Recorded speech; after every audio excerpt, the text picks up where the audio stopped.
ನಾವಾಗಲೇ ಹೇಳ್ತಾ ಇದ್ವಿ, ರಾಜ್ಯದ ಜನ ಸುಧಾರಿಸ್ಕೊಳ್ಳೋದಕ್ಕೂ ಪುರ್ಸೋತ್ತು ಕೊಡದೆ ದರ ಏರಿಕೆ ಶಾಕ್ ಅನ್ನ ಸರ್ಕಾರ ಕೊಡ್ತಾ ಇದೆ ಅಂತ. ಜನರ ರಿಯಾಕ್ಷನ್ ಏನು ಇದಕ್ಕೆ? ವಿವಿಧ ಕಡೆಗಳಲ್ಲಿ ಬಸ್ ಏರಿಕೆ, ದರ ಏರಿಕೆಗೆ ಸಂಬಂಧಪಟ್ಟಂತೆ ಪ್ರತಿಕ್ರಿಯೆಗಳು ಏನು? ಅದಕ್ಕೆ ಸಂಬಂಧಪಟ್ಟಂತೆ ಕೂಡ ಮಾಹಿತಿ ನಾವು ಕೊಡ್ತಾ ಹೋಗ್ತೀವಿ. ಬಸ್ ಪ್ರಯಾಣ ದರವನ್ನು ಏಕಾಏಕಿ 15% ಏರಿಕೆ ಮಾಡ್ತಾ ಇರೋದಕ್ಕೆ ವ್ಯಾಪಕ ಆಕ್ರೋಶ ವ್ಯಕ್ತ ಆಗಿದೆ. ಸರ್ಕಾರದ ನಿರ್ಧಾರದ ವಿರುದ್ಧ ಸಾರ್ವಜನಿಕರು ಯಾವ್ಯಾವ ರೀತಿಯಲ್ಲಿ ಆಕ್ರೋಶ ವ್ಯಕ್ತಪಡಿಸ್ತಾ ಇದ್ದಾರೆ? ಸತತ ಬೆಲೆ ಏರಿಕೆಯ ಬಿಸಿಯಿಂದ ಜನ ಹೇಗೆ ಬಳಲಿ ಬೆಂಡಾಗಿದ್ದಾರೆ, ನೊಂದು ಹೋಗಿದ್ದಾರೆ, ಅದಕ್ಕೆ ಸಂಬಂಧಪಟ್ಟಂತೆ ಕೂಡ ನಾವು ಮಾಹಿತಿ ಕೊಡ್ತಾ ಇದ್ದೀವಿ. ಜನ ಇದನ್ನು ರಿಸೀವ್ ಮಾಡಿರುವಂತಹ ರೀತಿ ಏನು, ಜನ ಕೇಳ್ತಾ ಇರುವಂತಹ ಪ್ರಶ್ನೆ ಏನು ಅಂತ. ಸಹಜ ಅಲ್ವಾ? ನೀವು ಚುನಾವಣೆ ಮುಂಚೆ ಏನು ಹೇಳ್ತಾ ಇದ್ರಿ? ಲೋಕಸಭೆ ಚುನಾವಣೆ ಮುಂಚೆ ನಾವು ವಿಪರೀತ ಲಾಭದಲ್ಲಿದ್ದೀವಿ, ಶಕ್ತಿ ಯೋಜನೆ ಕಾರಣಕ್ಕೋಸ್ಕರ ಎಲ್ಲ ಸಂಸ್ಥೆಗಳು ಕೂಡ ಈಗ ಪುನಶ್ಚೇತನ ಪಡ್ಕೊಳ್ತಾ ಇದೆ, ಎಕನಾಮಿ ರೀಸೈಕಲ್ ಆಗ್ತಾ ಇದೆ ಅಂತೆಲ್ಲ ಹೇಳ್ತಾ ಇದ್ದವರು ಈಗ ದರ ಏರಿಕೆ ಬಿಸಿಯನ್ನು ಕೊಟ್ಟರೆ ಹೆಂಗೆ? ಡೀಟೇಲ್ಸ್ ಕೊಡ್ತಾರೆ. ನಮ್ಮ ಮೂವರು ಪ್ರತಿನಿಧಿಗಳು ನಮ್ಮನ್ನು ಜಾಯಿನ್ ಆಗ್ತಾ ಇದ್ದಾರೆ. ಪ್ರಕಾಶ್, ಅರುಣಾ ಮತ್ತು ರೋಹಿತ್ ರೆಡಿ ಇದ್ದಾರೆ. ಮೊದಲನೇದಾಗಿ ಪ್ರಕಾಶ್ ಹತ್ರ ಮಾಹಿತಿ ಪಡ್ಕೊಳ್ಳೋಣ. ಪ್ರಕಾಶ್, ಒಂದು ಕೆಂಪು ಬಸ್ನಲ್ಲಿ ಮಹಿಳೆಯರಿಗೆ ಫ್ರೀಯಾಗಿ ಓಡಾಡೋದಕ್ಕೆ ಅವಕಾಶ ಮಾಡಿಕೊಟ್ಟು ಉಳಿದವರಿಗೆ ಬರೆ ಹಾಕೋದನ್ನು ಜನ ರಿಸೀವ್ ಮಾಡ್ತಾ ಇರುವಂತಹ ರೀತಿ ಏನು, ವ್ಯಕ್ತಪಡಿಸ್ತಾ ಇರುವಂತಹ ಅಭಿಪ್ರಾಯಗಳು ಹೇಗಿದೆ? ಮಮತಾ, ಸಹಜವಾಗಿ ಸಾರ್ವಜನಿಕ ವಲಯದಲ್ಲಿ ವ್ಯಾಪಕ ಆಕ್ರೋಶಗಳು ಕೂಡ ವ್ಯಕ್ತವಾಗ್ತಾ ಇದ್ದಾವೆ. ಆರಂಭದಲ್ಲಿ ಗ್ಯಾರಂಟಿ ಯೋಜನೆಗಳ ಲಾಭ ಪಡೆದಂತಹ ಜನರು ಇದೀಗ ಸರ್ಕಾರದ ನಿರ್ಧಾರಗಳ ವಿರುದ್ಧ ಸಿಡಿದೆದ್ದಿದ್ದಾರೆ. 5ನೇ ತಾರೀಕಿನಿಂದ ಈಗ ಅಧಿಕೃತವಾಗಿ ಹೊಸ ದರ ಕೂಡ ಜಾರಿಯಾಗುತ್ತೆ. ಇದ್ರ ಬಗ್ಗೆ ವ್ಯಾಪಕ ಆಕ್ರೋಶವನ್ನು ಕೂಡ ಹೊರ ಹಾಕ್ತಾ ಇದ್ದಾರೆ. ಮಾತನಾಡಿಸ್ತೀನಿ, ಏನು ಹೇಳ್ತೀರಿ ಸರ್? ಸರ್, ದರ ಇರೋದು ಏರ್ಸ್ತಾನೆ ಇರ್ತಾರೆ, ಅವ್ರಿಗೇನು ಬೇರೆ ಇದಿಲ್ಲ, ಅವ್ರ ಹತ್ರ ದುಡ್ಡಿಲ್ಲ, ಇದ್ದುದನ್ನೆಲ್ಲ ಖಾಲಿ ಮಾಡೋದು ಮತ್ತೆ ಏರಿಸ್ತಾ ಇರೋದು ಜನರಿಗೆ ಹೊರೆ ಬೀಳುತ್ತೆ. ಬೇಕಾದವನು ಹೋಗ್ತಾನೆ, ಇಲ್ದೇರು ಬಿಡ್ತಾನೆ. ಇದೇ ಆಯ್ತು ಕತೆ. ಯಾಕಂದರೆ ನಾವು ಬದುಕಬೇಕನ್ನೋದಾದರೆ ನಾವು ಬಂದು ರೋಡ್ ಮೇಲೆ ಒಂದು ಯಾರ ಹತ್ರನೂ ಸ್ಟ್ರೈಕ್ ಮಾಡಿಕಲ್ಲ, ಗಲಾಟೆ ಮಾಡಿಕಲ್ಲ. ಜನರಿಗೆ ಆ ಟೈಮ್ ಇಲ್ಲ. ಅವ್ರು ಏರಿಸ್ತಾನೆ ಇರ್ತಾರೆ, ನಾವು ಅನುಭವಿಸ್ತಾನೆ ಇರ್ತೀವಿ. ಇದು ಇನ್ನು 3-4 ವರ್ಷ ನಾವು ತಡಿಲೇಬೇಕಾಗುತ್ತೆ. ಈಗ ಹೆಣ್ಮಕ್ಳಿಗೆ ಫ್ರೀಯಾಗಿ ಕೊಡ್ತಾರೆ, ಈಗ ನಿಮಗೆಲ್ಲ ಮತ್ತೆ ದರ ಏರಿಕೆ ಬಿಸಿ ಹೇಗೆ ಅರಗಿಸ್ಕೊಳ್ತೀರಿ? ಎಲ್ಲ ಕಡೆ ತೊಂದರೆ ಐತೆ ಅಣ್ಣ. ನಮಗೆ ಹೆಣ್ಮಕ್ಳಿಗೂ ಫ್ರೀ ಐತೆ ಅಣ್ಣ ಬಸ್ಸು, ಹೆಣ್ಮಕ್ಳಿಗೆ ಫ್ರೀ ಐತಿ ಬಸ್ಸು.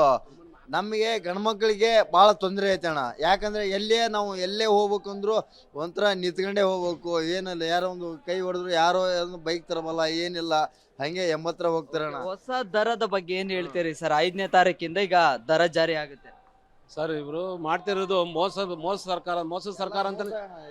ಇವರು ಮೋಸದಲ್ಲೇ ಇವರು ಬಂದು ಅಧಿಕಾರ ಸ್ವೀಕಾರ ಮಾಡಿದ್ರು. ಬಡವ್ರ ಪರವಾಗಿದ್ವಿ ಅಂತ ಹೇಳಿದ್ರು. ಬಡವರಿಗೆ ಆಮಿಷಗಳನ್ನು ಕೊಟ್ಟು ಉಚಿತವಾದ ಸೇವೆಗಳು ಕೊಡ್ತೀವಿ ಅಂತ ಹೇಳಿ ಗ್ಯಾರಂಟಿಗಳನ್ನ ತಂದರು.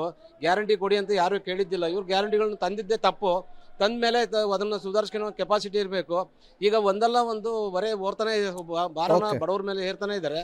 ಈಗ ಇತ್ತೀಚೆಗೆ ನೋಡಿ ಸುಮಾರು ಎಲ್ಲ ಬದಲಾವಣೆಗಳಾಗ್ತದವೆ.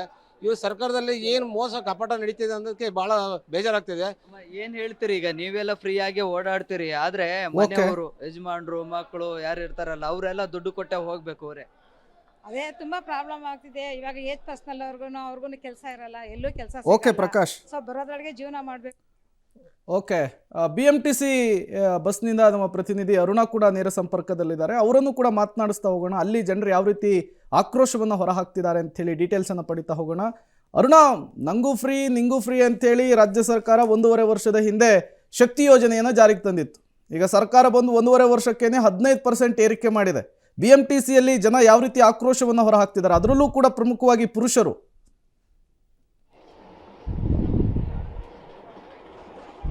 ಹೊಸ ವರ್ಷಕ್ಕೆ ಬಿಗ್ ಶಾಕ್ ಅನ್ನ ಸರ್ಕಾರ ನೀಡಿದೆ. ಅದರಲ್ಲೂ ಕೂಡ ಸಂಡೆಯಿಂದ ಬಸ್ ದರ 15% ಏರಿಕೆ ಆಗ್ತಾ ಇದೆ. ಇದಕ್ಕೆ ಸಾಕಷ್ಟು ಒಂದು ಆಕ್ರೋಶ ಕೂಡ ವ್ಯಕ್ತವಾಗ್ತಾ ಇದೆ.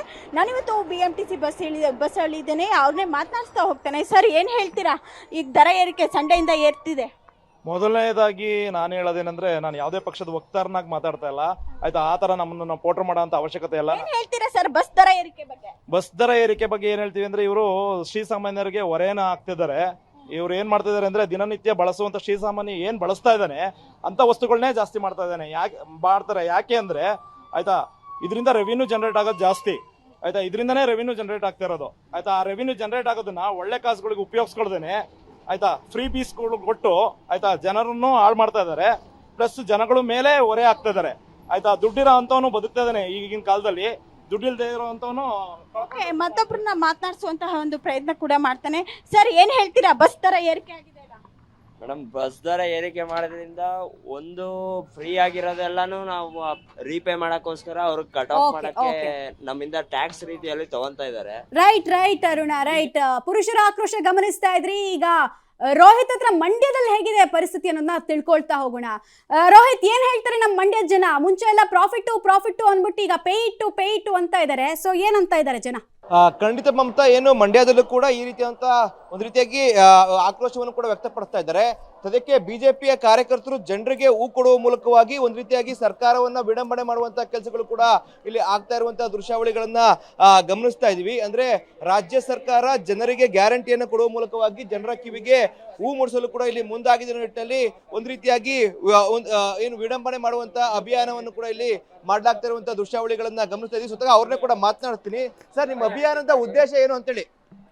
ಸರ್, ಇವತ್ತು ಕಿವಿಗೆ ಹೂ ಇಟ್ಕೊಂಡು ಅಧಿಕಾರಕ್ಕೆ ಬಂದಂಥ ಕಾಂಗ್ರೆಸ್ ಪಕ್ಷ ಅಕ್ಷರ ಸಹ ಕನ್ನಡಿಗರ ರಕ್ತವನ್ನು ಹೇರುವಂಥ ಕೆಲಸ ಮಾಡ್ತಾ ಇದೆ. ಅವರ ಗ್ಯಾರಂಟಿಗೆ ಹಣ ಹೊಂದಿಸ್ಕೊಳ್ಳಿಕ್ಕೆ ಬಕಾಸುರ ಹೊಟ್ಟೆಯ ರಾಜ್ಯ ಸರ್ಕಾರ ಕನ್ನಡಿಗರ ರಕ್ತವನ್ನು ಹೇರುವಂಥ ಕೆಲಸ ಮಾಡ್ತಾ ಇದೆ. ಸ್ಟಾಂಪ್ ಡ್ಯೂಟಿ ಜಾಸ್ತಿ ಮಾಡ್ತು, ಮತ್ತು ಹಾಲಿನ ದರ ಜಾಸ್ತಿ ಮಾಡ್ತು, ನೀರಿನ ದರ ಜಾಸ್ತಿ ಮಾಡ್ತು, ಪೆಟ್ರೋಲು ಡೀಸೆಲ್ ದರ ಜಾಸ್ತಿ ಮಾಡ್ತು. ಈಗ ಸಾರಿಗೆ ಇಲಾಖೆಯಲ್ಲಿ ಬಸ್ ದರ ಜಾಸ್ತಿ ಮಾಡೋದ್ರ ಮುಖಾಂತರ ಕರ್ನಾಟಕ ರಾಜ್ಯ ರಸ್ತೆ ಸಾರಿಗೆ ಸಂಸ್ಥೆಯನ್ನು ಏನು ಸಾರಿಗೆ ಸಂಸ್ಥೆ ಮಾಡಿದ್ರು ಇವರು, ಇವತ್ತು ಅಕ್ಷರ ಸಹ ಇವತ್ತು ಕರ್ನಾಟಕದ ಪ್ರಯಾಣಿಕರು, ಅದರಲ್ಲೂ ಪುರುಷ ಪ್ರಯಾಣಿಕರು ಇವತ್ತು. ಧನ್ಯವಾದ ರೋಹಿತ್ ತಮ್ಮೆಲ್ಲ ಮಾಹಿತಿಗಾಗಿ. ಧನ್ಯವಾದ ಅರುಣ ತಮ್ಮೆಲ್ಲ ಮಾಹಿತಿಗಾಗಿ. ಒಟ್ನಲ್ಲಿ ಜನ ಬೈಕೊಂಡು ಗೊಣಕೊಂಡು ದುಡ್ಡನ್ನು ಕೊಡಬೇಕಾದ ಪರಿಸ್ಥಿತಿ. ಈ ರೀತಿ ಬೈಕೊಂಡು ಕೊಟ್ಟಂತಹ ದುಡ್ಡು ಮೈಗೆ ಹತ್ತುತ್ತಾ ಸರ್ಕಾರಕ್ಕೆ ಅನ್ನೋದು ಪ್ರಶ್ನಾರ್ಥಕ ಚಿಹ್ನೆಯಾಗಿ ಉಳಿತಾ ಇದೆ.